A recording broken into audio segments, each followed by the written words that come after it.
that's our measuring device. It's our tape measure. It measures what it is, and it's nice, like this case, to have a before. Right.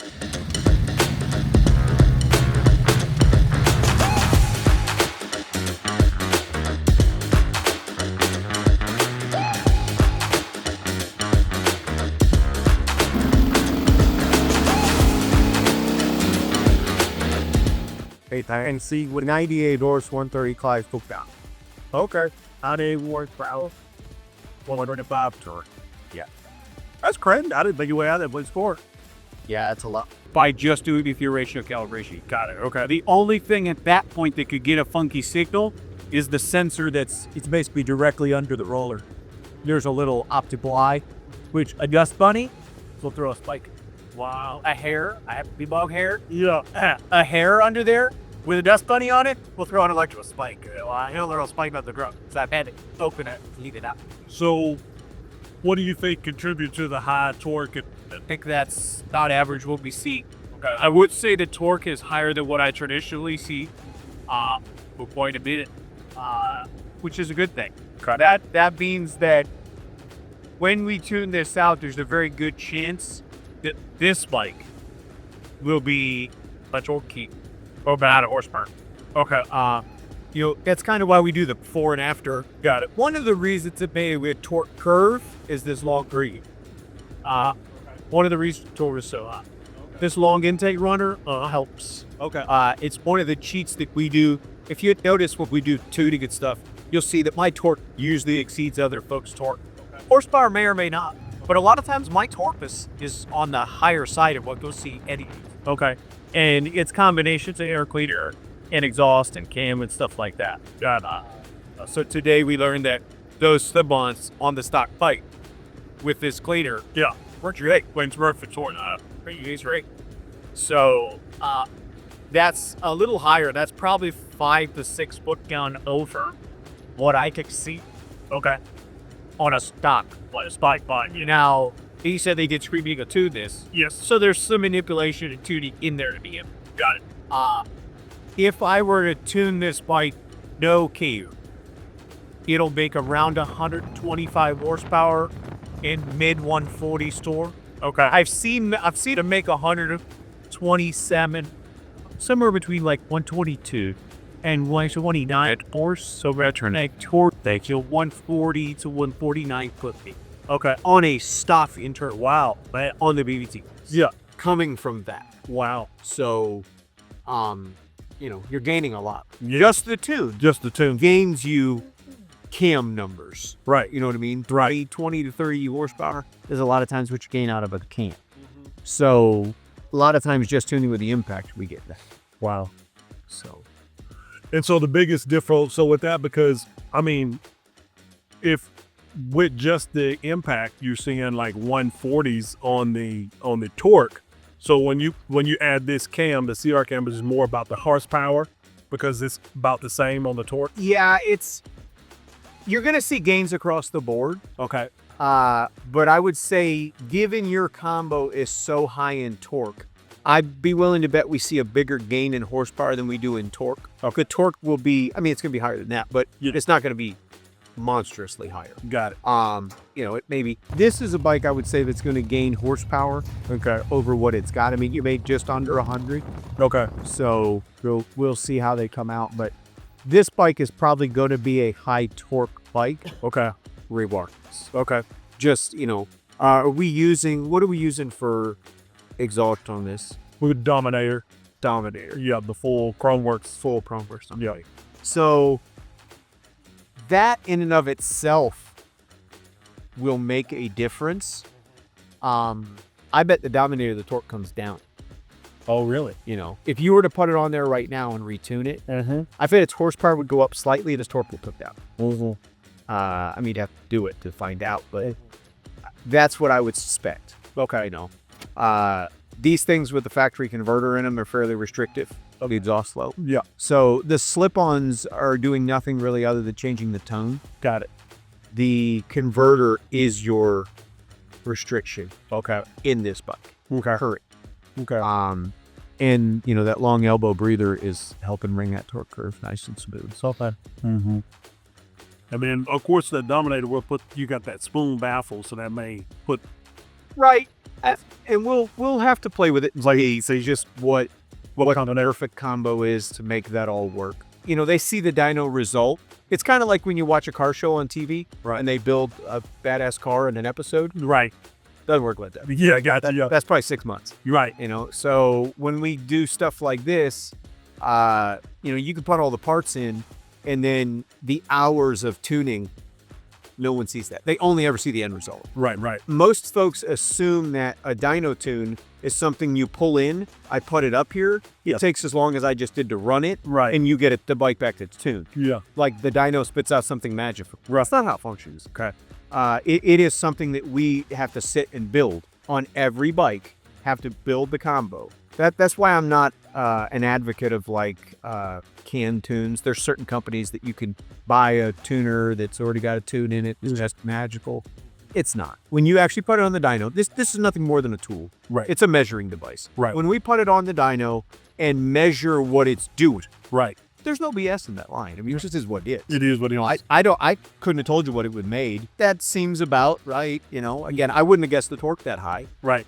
Horsepower at around 100. Yeah. Yeah. Slightly under, slightly over. Sure. Yeah. That's what I see. Okay. You know, but that's our measuring device. It's our tape measure. It measures what it is. And it's nice, like this case, to have a before. Right. So we know what we're messing with. Now, you're going to be doing more than a cam. You're doing exhaust.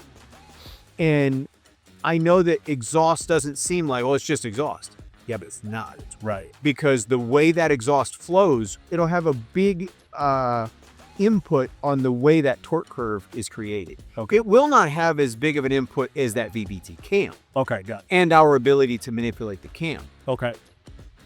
but it still has a lot of input. If we took the VVT out of the equation, the things we have to control the torque curve are camshaft, air cleaner, and exhaust combo, and the cam all tied together. Okay. You will have some bikes that love, like some cams love certain exhaust and they hate other ones. Oh, got it. Same thing with the air cleaner. Some air cleaner and exhaust combos work together. Some don't. Right. You know, if you're targeting for the same kind of, say you're targeting for horsepower and you're targeting horsepower in both places, you can guarantee the torque curve is going to look terrible. It's going to come in super, low, Yeah. and then it's going to build, and you're just going to see that that's a horsepower build. Right. But to me, that's not a street application. But at the same point, if you just build a torque curve, it's just straight torque. It's like riding a shovel head. I mean, it's cool. It has its place. Right. But that's more like what these bikes are stock. They're like a hot rod shovel head, or a hot rod, even a twin cam. Got it. These things from the factory make hot rod twin cam power. Okay. I mean, if you built a twin cam 124 years ago that made 90 horse, 135 foot-pound, well, you would. Yeah. Yeah. There you go. It's a beast.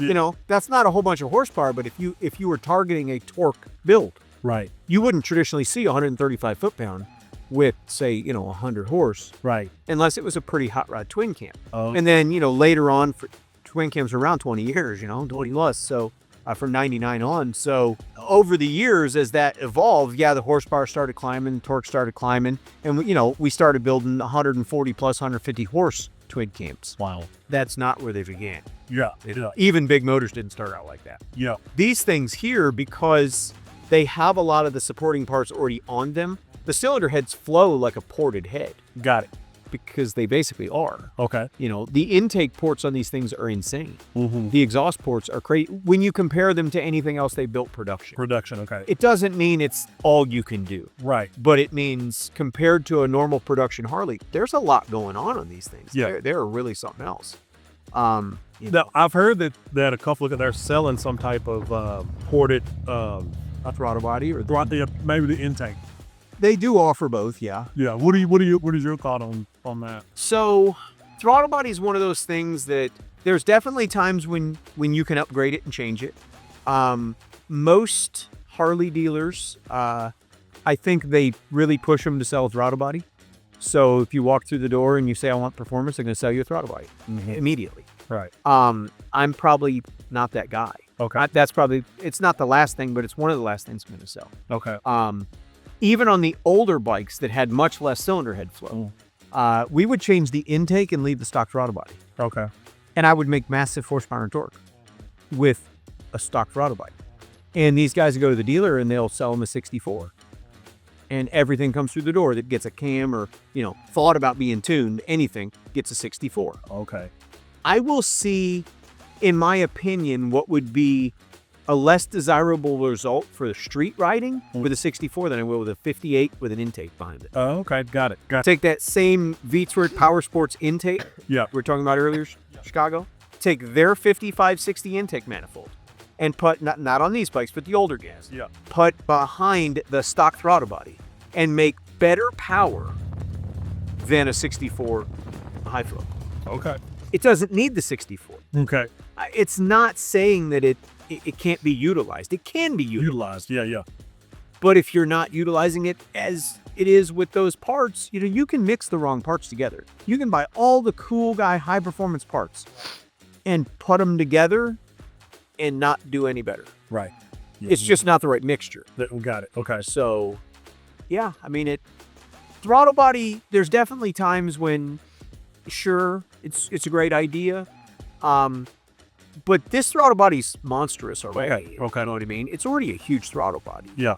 And you're going to spend a substantial amount of money to chase 2, 3, 5 horsepower. Yeah. No, it ain't worth it. Yeah. For me, Yeah. it's not smart money. No. I would take that same money and put it more towards some other things on it and make more power with the smaller throttle body. Right. Yeah. So to me, it's not smart money to me. What about the injectors? Do you think? Injectors. So the thing about injectors is this: a lot of folks don't understand why they're changing injectors. We have calculators we can pull up that will show you like what your duty cycle will be at a certain power level. So many injectors, so much power you're trying to make on what kind of fuel. Because injectors matter whether you're burning gasoline, whether you're burning E85, you burn race fuel, whatever it is. There's different stoic points for those fuels, so it takes a different mixture. Like if you're running E85, it takes a huge injector to make the same kind of power you do on your pump gas. Okay. At the same power level. It takes an injector that's like 30 or 40% larger. Why? To run E85. Oh, okay. Because it consumes more of it. It has more potential energy in it, but it takes more fuel to burn that. So basically, a fuel injector is nothing more than a nozzle, and you can think of it like, putting out a apartment complex with a garden hose, or watering a houseplant with a fire hose. You can have too much or too little. Too low. Absolutely. Absolutely. Yeah. So you want to size the injector with the engine build. Okay. Because if you run too much injector, it's like watering a houseplant with a fire hose. Right. Okay. It's wet. Okay. But it's also blowed out of the pot and laying on the sidewalk. Got it. Okay. But so on an engine, when you're running at a low RPM, it'll get blubbery and just nothing you do seems to clean that tune up. It just doesn't want to run clean down low. When you're in the mid power or above, it runs great. Mm-hmm. Because now you're using that injector. Okay. But otherwise, you just have so much fuel dripping out of that injector, spraying out the injector, you can't control it precision. Mm-hmm. Now, if you have too small of an injector, at some point, you got a garden hose in an apartment complex. I mean, it's going to spray all the water on all you want. Yeah. It's not enough. Not enough. So the fuel pump can only put so much volume of fuel out of it. Okay. And for the most part, the pumps are big enough. As long as you're not getting into our crazy race stuff, Yeah. the fuel pumps are big enough to keep up with most street applications, even some wild stuff. Okay. But the injector nozzle is just too small. Okay. These bikes here have larger injectors in them. These are in the 5 gram injectors. I think these are 5/8 from the factory. I check it. They're either 5.5s or 5/8, but I want to say 5/8 is what's in these. Okay. Which is considered to be roughly 150 horse injector. Usually you want to figure a 5.8 is going to be like 120 and larger. Okay. If it makes less than 120, it's going to be tricky to control a 5.8 at a low RPM. Okay. Not terrible, because I mean, it's doable. I can do it, but I tune a lot of bikes. So if you're not tuning on a dyno, you have a hard time figuring out exactly what's going on there. Okay. Like, why is it because otherwise you'll get like real rich against real lean, just fluctuation. Okay. When the nozzle's open, it's a lot of fuel, and then when it's not, it runs it lean and it gets real erratic. And how does that translate or differ from a non-VVT to a VVT? Is there any difference in there? Not really. Not really? Okay. No, not really. Okay. The only so fuel injectors typically make their best flow in the middle of the RPM. Okay. So if you're holding the injector wide open, it's not as efficient as it is in the middle. Okay, got it. Yeah. It works better. Yeah. You can jog longer than you can sprint. Right. Right.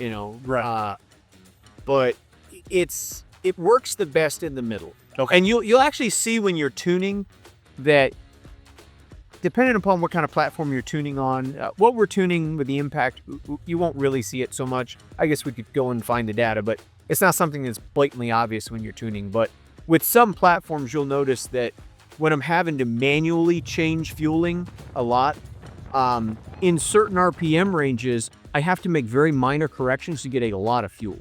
Oh, okay. Because the injector is very efficient at that RPM band. Okay, got it. Yeah. At that pulse width, Right. it's very efficient. Got it. But if we're pushing it to the right, where you would think, well, a little bit of extra fuel might make a big difference or wouldn't make any difference, you'll see that varies this side or maybe down low. Okay. A little bit of correction a lot of times is a big change at low RPM. But sometimes you'll notice that there's a spot in the middle where it's an even bigger change because the injector is very efficient in that area. Okay, got it. So it's weird, but No, that makes sense. I mean, that makes sense. That's what because we were kind of wondering the same thing. Like, once after the PM, would we need bigger injectors? I don't know. the injectors that you have should be all right. They should be fine. Some things are situational. On paper, yes, that should be fine. Yeah. I don't see any issue with it there. The thing about fuel injectors, one of the reasons can tuning doesn't work super well, what we were talking about earlier, like just downloading a map, is one of the biggest variances we see on engines one to the next is injector. Like the injectors that we often market, that we sell, they actually come with like a flow rate chart, kind of like the dyno reading for the injector. Right. And you'll notice that the injector is marketed, say, the ones we use a lot of times are marketed in cc's, okay? You got grams per second, you have cc's, you have pound of hour, different measurements of the same basic data, but cc's just comes to mind because it's what I see on that chart a lot of times. So the injector, say a 550 cc injector. But if I go and I buy 8 injectors and I look at the chart inside that box, it will show me each injector serial number and what each injector flowed. Oh, wow. Because again, we're being hypercritical because we're building a little high performance stuff. Right. So it's not just 2 injectors in a box, put them in, this is the size they are. Yeah. We're looking at the actual flow data for the injectors. Wow. So if you're using injector rear, you can see that. It may say it's 550, but you may go in there and see that one injector flows 545, one flows 548, one flows 562. The average of them is 550. But you may see data above or below. So if you were to take 2 injectors and put them in the same engine, and one is on the high side and one is on the low side, and then you tune that bike, and then you take that same map and put it in a bike where the injectors are consistent, Wow. or vice versa, Yeah, it's not going to do as it's not going to run well. right. Even if everything else was the same, you'll see that offset. And you're like, I don't know what's going on. It's the same setup.